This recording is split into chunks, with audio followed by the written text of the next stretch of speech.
नमस्कार मित्रांनो, मी किशोर जगदम गोट फार्ममध्ये आपले स्वागत करत आहोत.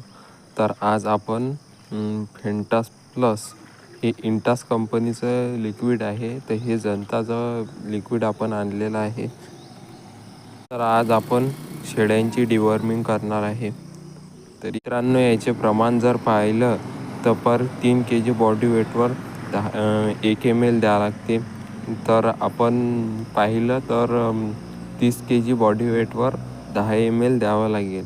तर 15 kg बॉडी वेटचं पिल्लू जर असेल तर त्याला 5 ml द्यावं लागेल. खूप चांगले रिझल्ट येतात मित्रांनो याने. गोलकृमी, चपटकृमी, लांबट कृमी अशा सर्व प्रकारच्या जाती. सकाळून शेळ्यांनी काही खाल्लेलं नसते, तर सकाळून दिल्यानंतर 2 तास त्यांना काही द्यायचं नाही आहे, तर आपल्याला जबरदस्त रिझल्ट मिळतो.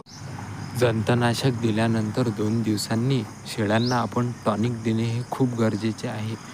त्यामध्ये आपण कोणतीही एखादी चांगली टॉनिक घेऊ शकतो. टॉनिक हे आपल्याला 7 ते 8 दिवस सारखी द्यायची आहे, तर आपला रिझल्ट चांगला मिळतो. धन्यवाद.